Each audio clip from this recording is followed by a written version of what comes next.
Find us an idiot if he keeps Kirk Cousins on the roster next year. That doesn't make any sense. But we can say $10 million. But we'd have to basically sign another quarterback with that same $10 million, and that looks like signing Sam Darnold. So you might as well just keep Kirk Cousins unless we just get a great trade for him. We need to trade Kyle Pitts because he only gives us like a fourth round of production. So just hit for a fourth rounder. Probably can't replace that production with a fourth rounder though. And they say the tight end is the best friend of a young quarterback. I mean, he was a 1,000-yard receiver before. Spent a lot of draft capital. Well, Snarf. sure, my friend. CMO to C. Mitchell checking in for Point Game Official. There's been a lot of speculation on who the Falcons are going to get as their DC. And kind of like Steve Wilkes, and I'm not going to lie, kind of like Wink as well. They got to make sure that they're using the guys right, but you got to make sure you get them guys to be able to make plays. That being said, I got a few ideas on how I think we're going to go in the draft and how we're going to attack free agents. Of course, this is all dependent on the price for every player. I don't mind keeping anybody at the right number. That being said, we're going to hop right into discussion with the #1 Falcons hater, J-Bo. Partner J-Bo, salute.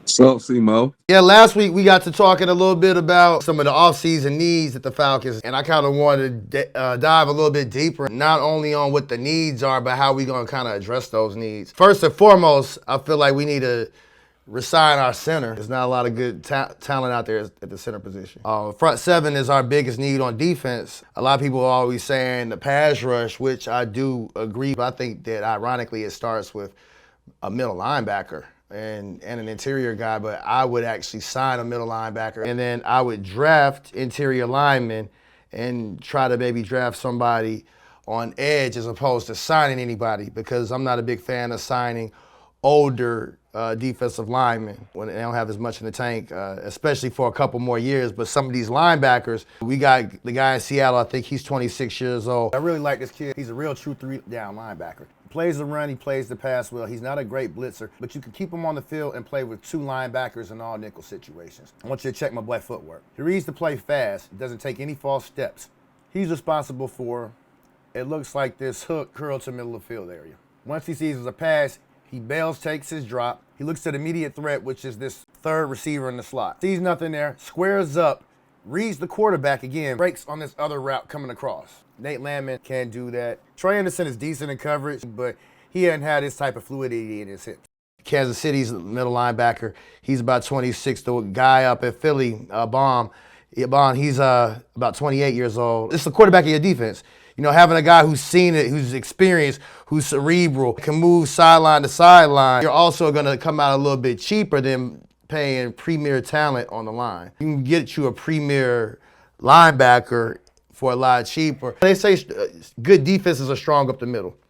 You want to make sure your interior linemen, your safeties, and your linebackers are the key things. I believe that hopefully in the draft we could get us somebody that's difference maker. We need us a dog or somebody that can really wreak havoc. And Braylon Trice, bringing him back, I believe that Trice is going to be a really huge key for us next year as well, too. I think defense will be addressed for y'all this season. When I looked at the mock draft, like I told you earlier, I think it was about 4 or 5 offensive guys that was in the top 20 in the draft. So everybody looking for defense. I think you had one offensive lineman, but most of them edge guys and cornerbacks, because it's a necessity out here. Like you said, you got to be strong up the middle, and the game is kind of changing a little bit. Now your linebackers and your DNs got to be just as fast as your safeties and your cornerbacks, because they have to contain. Or they have to run down the QB. Got to run down QBs, got to cover backside of backfield, got to cover these fast tight ends that can move. And it's crazy because at that position, you know what I'm saying, you want somebody who's been in there, who can read the offense, who can call out the plays, but are they fast enough? Are they young enough? That's where the problem comes in at. I think coverage linebackers are more needed than run stopping linebackers normally now. That's why a lot of teams depend on their front four. Yeah. I see the Falcons probably drafting, I don't know, I say they may need a whole facelift on the whole defensive line, instead of, the new cats who came in this season, the rookies like What's his name? Rook, Roro? Rook or Ro. Yeah, Ro. Man, so you think Rook got it? Yeah. Okay. Other than that, I think he just need a whole facelift because Yeah. what I saw it wasn't scheme wise where they couldn't stop the run. It was light in the ass Right. wise. They need some anchors in that middle, you know, but anchors, you don't see anchors no more in the middle like you normally do. You know what I'm saying, the Sarah Goosas and the Ted Washingtons and the big boys who could just clog up the middle. Everything now offensively wise is RPO, sprint draws, screens. So now these linebackers have to stop, react, turn around, go chase down, contain. Yeah, you're right. I mean, and there are Vita Veas and Dexter Lawrences. I mean, it's easier said than done to find those guys, but I do think Rook can be a force for those guys as well too. And if you get some depth, you don't need a ton of guys. You have to get depth. Yeah. One thing I think that'll help us out if we didn't talk about this yet. We talked about it on the last episode, but getting rid of Grady Jarrett, we don't necessarily have to get rid of him, but we got to get rid of him if he's not going to take a pay cut. $20 million is what he's due next year, and then you got Anyamata. He's due like $16 million next year. If we cut him, we'll save $10 million, $8 million in dead cap space, and Grady will have $4 million in dead cap space. So it's an easy decision to cut Grady, but he's been a Falcon for life so far. I believe if he'll take a pay cut, he's worth having on the roster. But the problem is when you look at him on tape, he don't stand out from anybody hardly. He probably was maybe our best defensive lineman last year, but the year before last, Zach Harrison had 3 sacks, and all Grady could give us was 2.5 sacks. So I think Zach Harrison and Root could be pretty good. And another reason I'm not a big fan of chasing after pass rushers, even in the draft, I don't want to take guys too high. For one, teams miss on those guys, but when you look at Jacksonville, they were just above us in sacks, and they have 2 pretty good pass rushers. Both of those guys are 10+ sacks, and it didn't do them any good. You got to make sure that the rest of that line is good, and the fastest way to the quarterback is right up the middle. Right in the kitchen. That's where we normally are blitzing Caden Ellis from. We get that linebacker, a middle linebacker who's a true sideline-to-sideline guy. You could really send Caden Ellis on a lot more blitzes, and you could just let him freelance and kind of just make plays a little bit more. I feel like once we moved over to an attack defense this year, toward the end of the season, we were a lot more effective. And that's what you got to do when you got that speed. So, which is kind of like brings me to the other thing, like what are we going to do about a defensive coordinator? A lot of people did get their New Year's wish. They got rid of Jimmy Lake. I haven't really been hearing too much on the coaching carousel for the Falcons other than, Coach Wink from Michigan.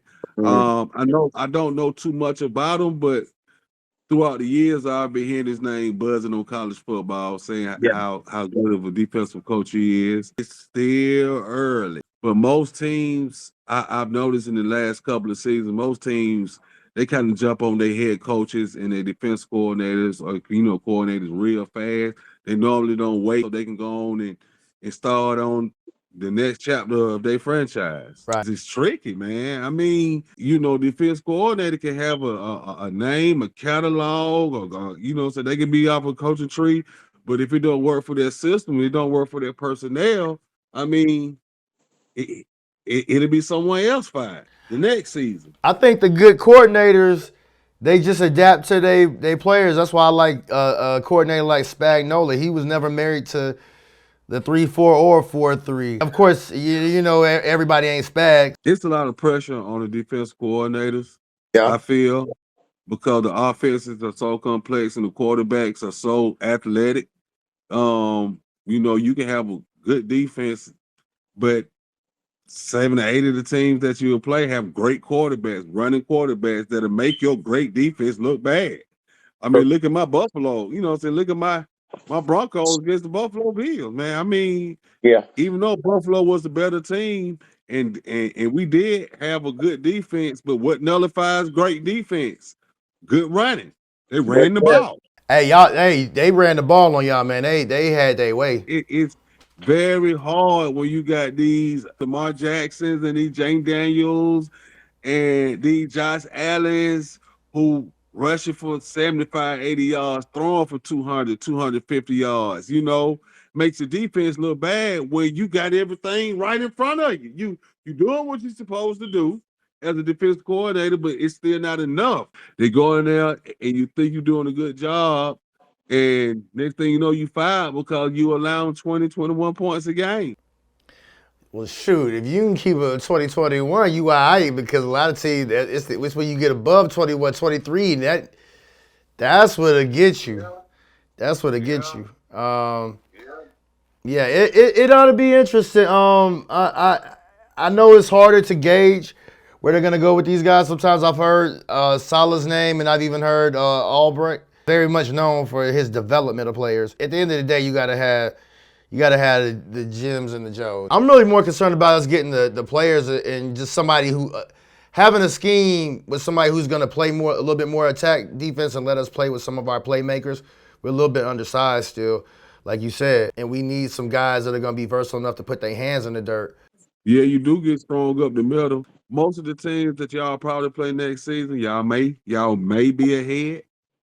So, you know what I'm saying? You want to go get some go-getters on that line, on the edges, to try to, you know what I'm saying, try to stop that quarterback, man. But you do have to anchor yourself in the middle. You do. I think your corners are good. I think you need another corner. We definitely gonna need another corner, but I don't think it's as important to get like a premier guy. I know a lot of people don't like Justin Simmons. I'd bring him back if we at the right price. I mean, I wouldn't. You don't have two safeties of that caliber on the same team. You got to keep them two. You want to solidify that. I've been seeing Bleacher Report wanting to say that we're gonna get Frisco's free agent safety. I mean, he's coming off of a not as good a season after having some injury. Well, nobody came off having a good season for San Fran. Ain't that the truth? But yeah, I think that a number two corner. I mean, I think our number one corner is good enough that having a second cornerback, they don't have to be necessarily a premier guy.